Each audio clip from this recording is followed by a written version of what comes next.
Hace unos años Logan Blanc me parecía uno de los mejores entrenadores del mundo. Sin embargo, el francés ya lleva 4 temporadas sin entrenar a un solo equipo. Y por eso hoy, junto a Andrés Onrubia, quiero hablar del enigma Logan Blanc.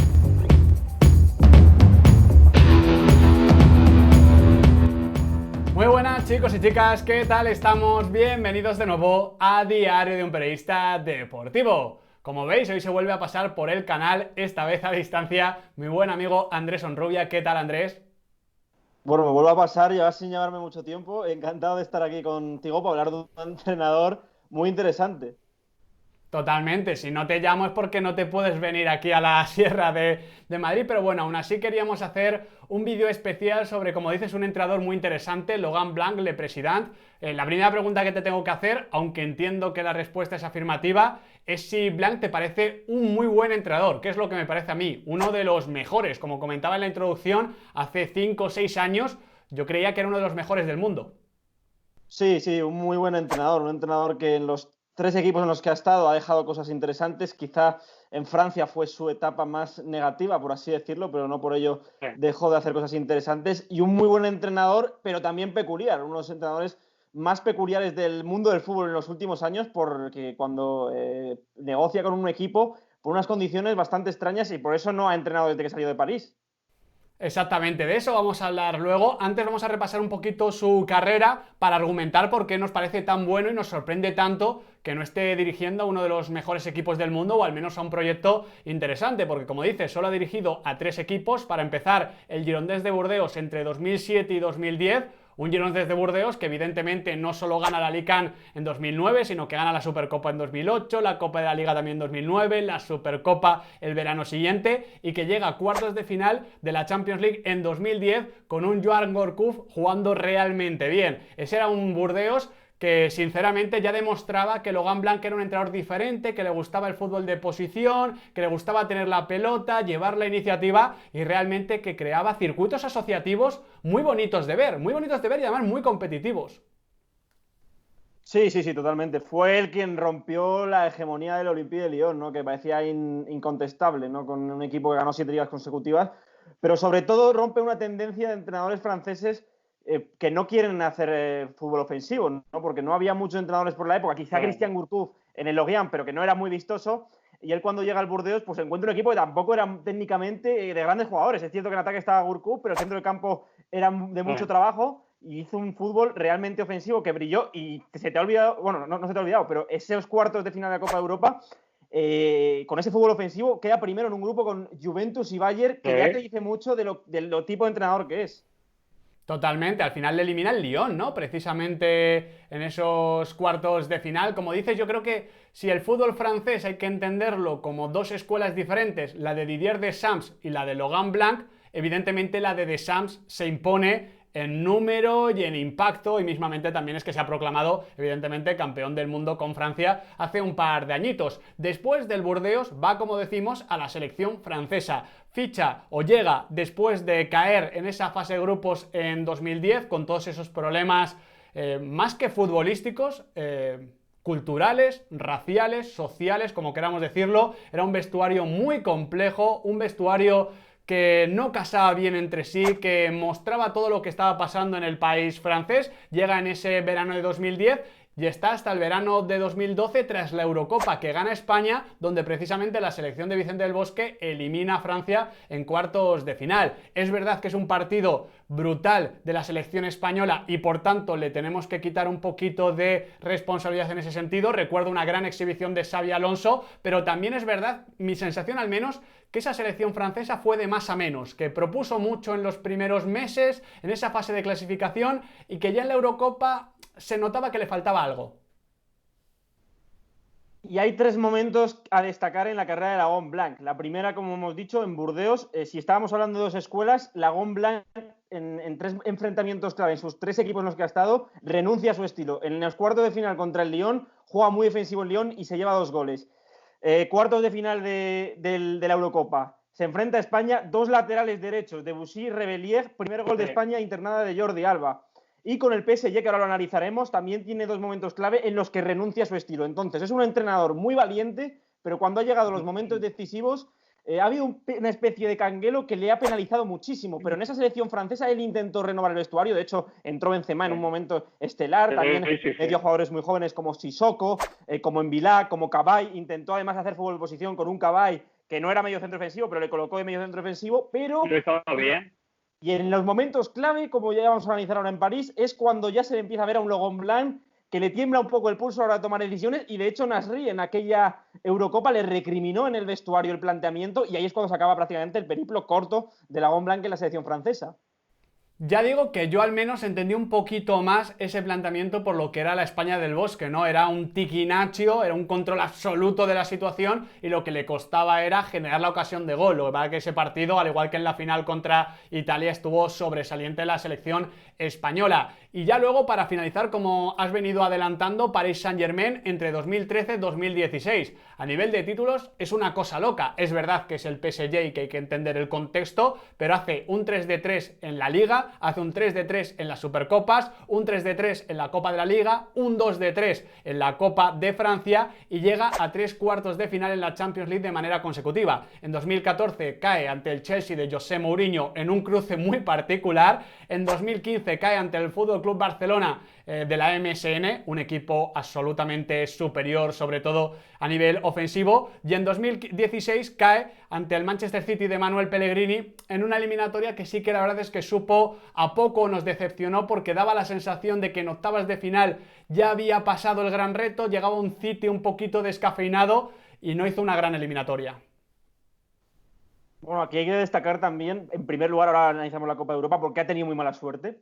Es que en la Liga él hace un fútbol que yo no he visto a un Paris Saint-Germain hacer tal fútbol en mi vida. O sea, yo creo que es el equipo que mejor fútbol ha hecho de la historia del fútbol francés, porque era una absoluta locura ver cómo jugaba, cómo dominaba con la pelota. Es que, claro, era un equipo superior, pero es que además ganaba las ligas en marzo porque era tal el fútbol que derrochaba ese equipo que era brutal. Un entrenador que en Francia, con el PSG, estuvo en su cenit de la carrera. Pero bueno, vamos con Copa de Europa porque son tres detalles interesantes. La primera eliminatoria ante el Chelsea, él vuelve a ser el Laurent Blanc de los fantasmas del pasado. En el partido de Stamford Bridge, es verdad que Cavani falla una ocasión muy clara, pero se vuelve a encerrar y mete de mapa al final. En la segunda eliminatoria, que es quizá la más inferior en la que ha estado, tiene 5 bajas muy importantes en París, acaba ganando el Barça con suficiencia, pero son 5 bajas importantes en la que está Ibrahimovic, aunque Ibrahimovic en el contexto Champions, pues lo vamos a dejar ahí. Y en la última, hay que recordar que se le lesionan los 3 centrocampistas a Laurent Blanc. Blaise Matuidi, Thiago Motta, Marco Verratti no están en el partido de vuelta contra el Manchester City y tiene que improvisar con un sistema de 3 centrales muy extraño también, pero pone a 3 centrales que no lo había usado en toda la temporada y acaba pagando los platos rotos contra el City. Son detalles que a Laurent Blanc le han perjudicado a la hora de tomar decisiones, pero también hay que matizar que ha tenido muy mala suerte en los enfrentamientos clave de Copa de Europa.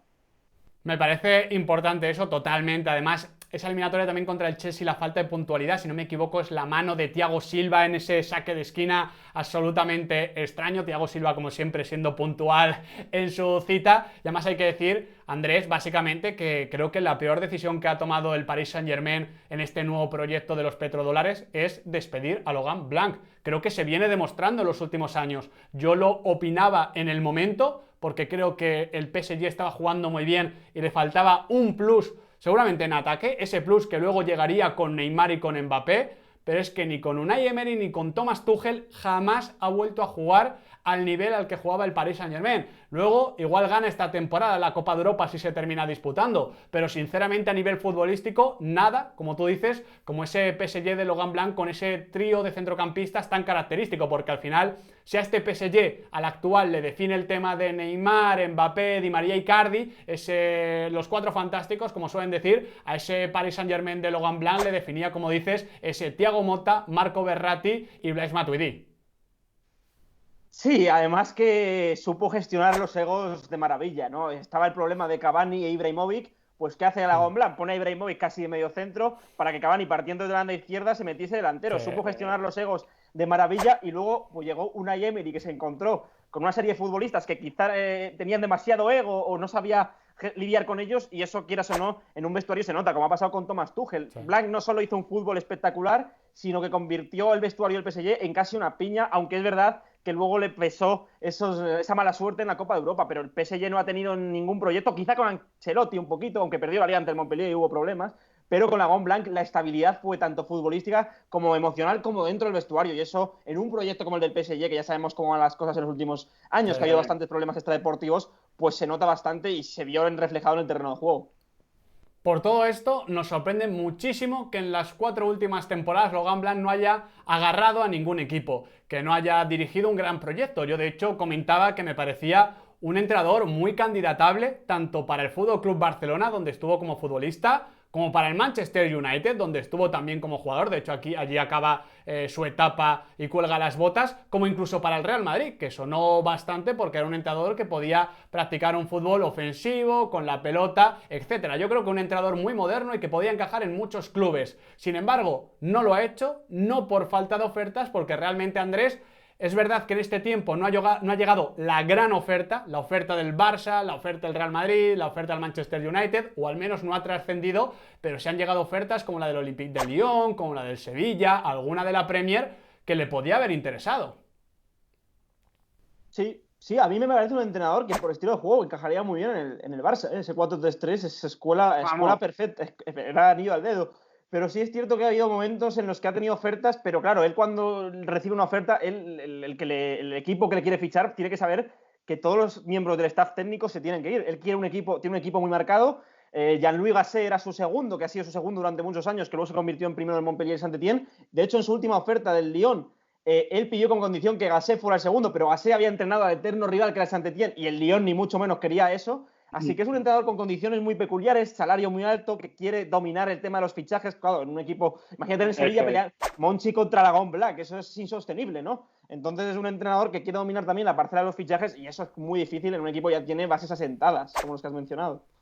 Claro, esto me parece el gran punto, ¿no? Porque el tema del salario, el tema del staff técnico, yo creo que más o menos se puede solucionar. Yo creo que si quieres al entrenador, si te gusta Laurent Blanc, lo solucionas, te lo tragas y apuestas por él. Sin embargo, darle tanto peso en la dirección deportiva, como él parece pedir, el fichar a los jugadores que él quiere, parece bastante complicado para un club grande que muchas veces va con su propia estrategia por un lado y con la estrategia del entrenador por otro. Muchas veces estos caminos no son paralelos y así les va a muchos clubes. Esto creo que es lo que le ha pasado al Fútbol Club Barcelona en las últimas temporadas. Por eso yo creo que si hay que dar una razón de por qué Laurent Blanc no está entrenando, es porque ahora mismo a los entrenadores no se les ofrece el mismo peso, la misma responsabilidad que a lo mejor tenían hace unos cuantos años, sobre todo en el fútbol inglés, donde sabíamos que el entrenador, a los Sir Alex Ferguson, también era el manager. Sí, sí, sí, totalmente de acuerdo, pero es un entrenador que, como dices, hay un conflicto de intereses entre el director deportivo y el técnico, pero yo creo que tienen que ir de la mano, tienen que ir de la mano. O sea, tú un entrenador, el entrenador es el que manda, el que ve su estilo de juego y el que demanda una serie de jugadores. Veremos qué pasa en los próximos años si esto sigue siendo así. He leído cosas de que el Milan está pensando en Rangnick como director deportivo y entrenador y eso sería quizá un punto de inflexión para este tema de Laurent Blanc, ¿no? Un entrenador que hace incluso de director deportivo. Es que llegó el corazón. O sea, digo, Milan, Ralf Rangnick como director de fútbol, director deportivo, como lo queramos llamar, y Laurent Blanc en el banquillo, y yo hago así, básicamente. Sería tremendo por eso, que sería hay que encontrar las piezas idóneas, pero Laurent Blanc, por desgracia, en el fútbol moderno que estamos viendo, el director deportivo destaca muchísimo y quitarle responsabilidades con respecto al entrenador puede ser complicado. Claro, a mí me parece que va a necesitar de un club que le necesite tantísimo como podría ser el Milan. No había pensado en él y la verdad es que me parece un nombre enorme. En todo caso, Andrés, tú por cómo conoces la figura del President, que sabemos que es una figura importantísima en el fútbol francés, en todos los ámbitos, ¿crees que a él le ha faltado que le llegase la oferta del Barcelona? Porque mi sensación es que cuando él sale del PSG es uno de esos entrenadores que tiene que estar ahí, que tiene que estar sonando y que él mismo podía esperar eso, ¿no? Porque mi sensación es que Laurent Blanc no es uno de esos entrenadores que necesita entrenar, ¿no? Uno de esos entrenadores que van de un lado a otro, que hoy cogen a un equipo, que mañana cogen a otro. Al final, por ejemplo, Carlo Ancelotti ha demostrado que después de Madrid y Bayern de Múnich quería seguir entrenando y hoy te coge al Nápoles y mañana te coge al Everton. Eso no parece ser el tipo de planificación o de carrera que quiere tener Laurent Blanc. Mi sensación es que quiere elegir muy bien a los proyectos a los que va, que quiere poder tener la decisión y eso le complica un todo. Y eso le complica un poco todo. Así que en ese sentido, ¿tú cómo ves su futuro a corto plazo, más allá de esa posibilidad del Milan? Pues lo veo complicado, ¿no? Porque hoy en día los resultados priman, los resultados, el cortoplacismo se está sentando en el fútbol y es un entrenador que necesita tiempo para armar un proyecto y necesita tiempo para encontrar un sitio idóneo. Yo creo que es un entrenador, como dices, no de paso, a pesar de que en Francia estuvo 2 años y en París 3, se nos quedó un poquito corto, pero es un entrenador que necesita bastante tiempo para armar un proyecto. Yo en los últimos años, como te he dicho, esperaba que el Barcelona se fijara en él. Cuando se fue incluso Valverde, me sonó raro que no sonara como entrenador el Lagon Blanc, porque es un estilo idóneo el Blanc para el fútbol de posición que quiere el Barcelona. Pero bueno, el tiempo irá, ahora no somos futurólogos, pero yo creo que volverá alguna vez a Francia, cogerá igual el Lyon, que un Lyon habría sido idóneo para renovarlo totalmente, pero un grande de Europa va a entrenar seguro en los próximos años. Esperemos, porque de verdad Laurent Blanc era uno de esos entrenadores que te hacía aprender. O sea, un entrenador que jugaba muy bien, que hacía jugar muy bien a su equipo, mejor dicho, con un juego de posición muy interesante, con un centro del campo que funcionaba realmente bien. Yo creo que Laurent Blanc, ese circuito asociativo que generaba con Zlatan Ibrahimovic viniendo como falso 9, la verdad es que era un equipo muy trabajado, que jugaba muy bien, le faltó dar ese siguiente paso a semifinales y a lo mejor eso hubiese cambiado la historia reciente tanto del club, del Paris Saint-Germain, como del entrenador, de Laurent Blanc. Pero bueno, así es muchas veces este deporte. Muchísimas gracias, Andrés Onrubia, por ayudarme a resolver este enigma Laurent Blanc. A ti, Miguel, un fuerte abrazo.